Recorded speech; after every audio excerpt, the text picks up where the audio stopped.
The contact appeared on my board at 0341 standard, and my first thought was a sensor ghost. That was the correct thought.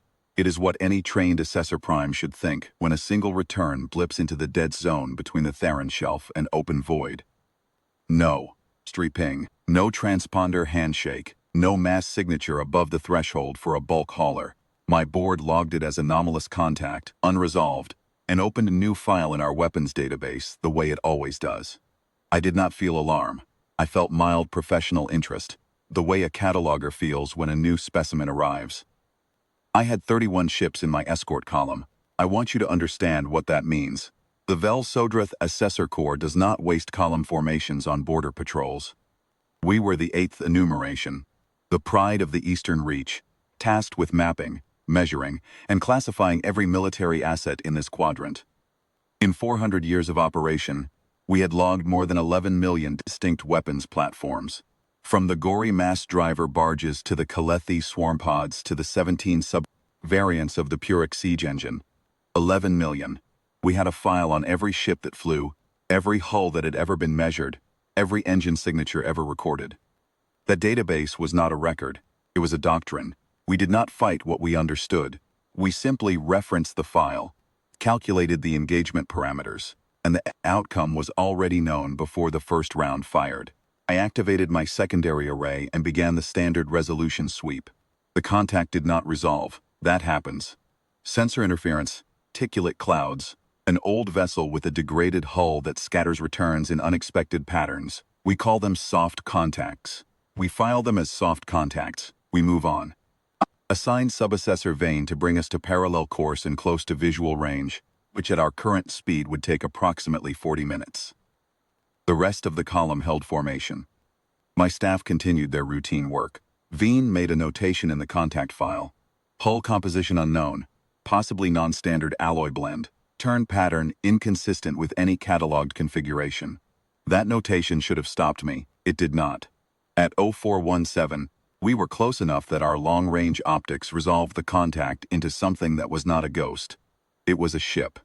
It was a very large ship, running dark, with no active emissions, except a single faint thermal bleed from what the system kept trying to classify as the engine section before, rejecting its own classification. The hull was difficult to look at directly, not because of any active countermeasure, because every detail my optics captured refused to match anything in the index.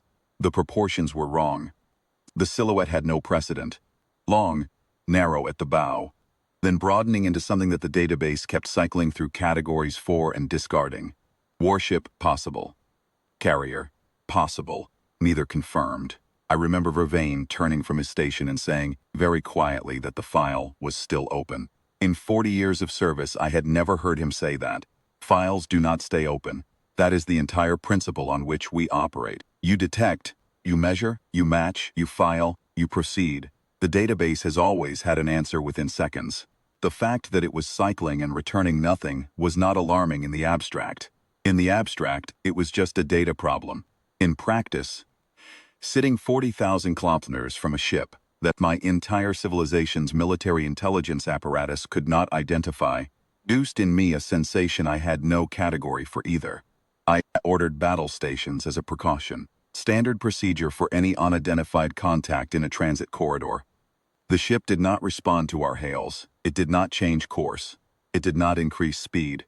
It simply continued on its heading, slow and enormous and silent, and my database kept cycling, and the file stayed open, and I made the mistake that I will regret until I no longer exist.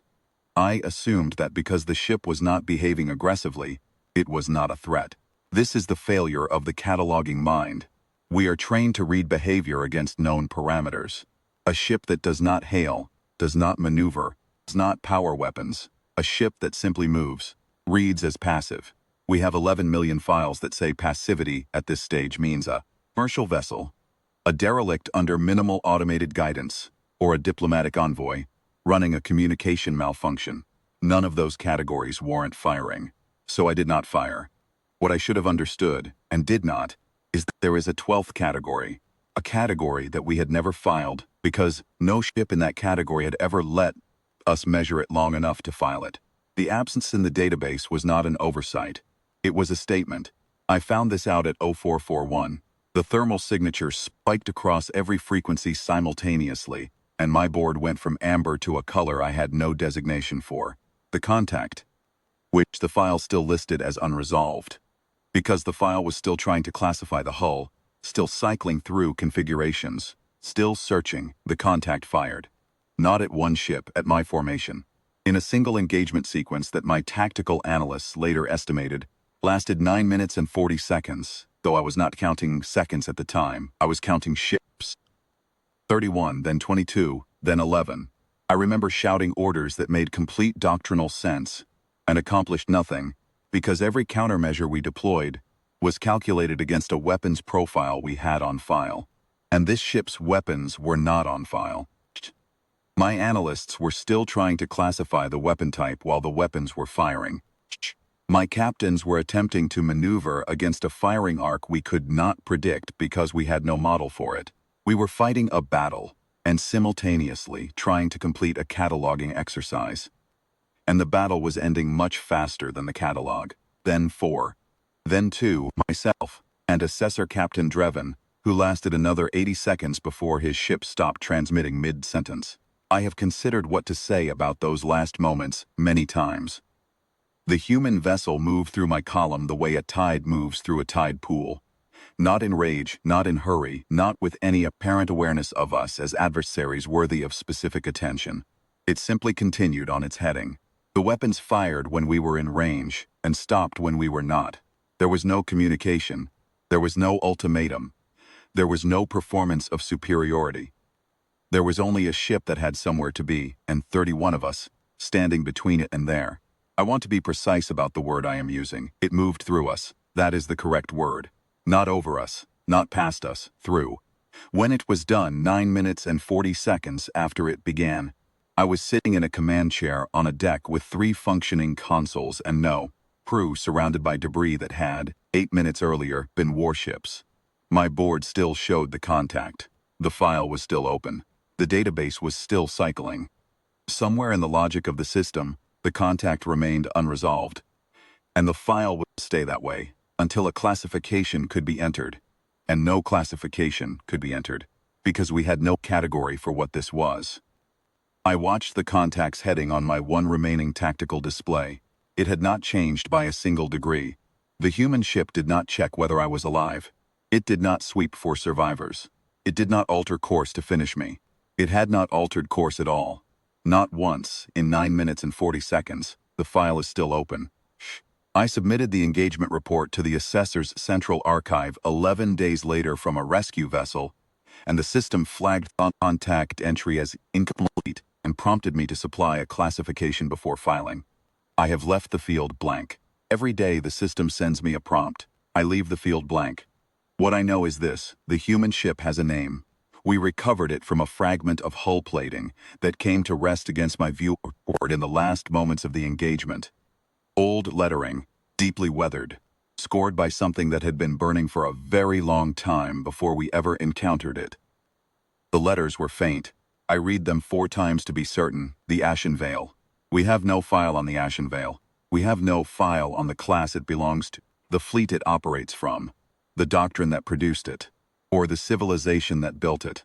We have 11 million files and a blank where the 12th category should be. For 400 years, the Sodrath assessors have believed that to know a thing is to have already won against it. I believed that too. I believed it until 0441 on the 14th day of the 3rd transit cycle, when a ship a CCM I could not classify, weapons I could not identify from a hull I could not measure, and Thurnswas assessor vessels into a debris field, in less time than it took to open a file. It is still out there, moving at the same heading, the same speed, the same silence, and somewhere in the dark ahead of it, someone is about to try to catalog it.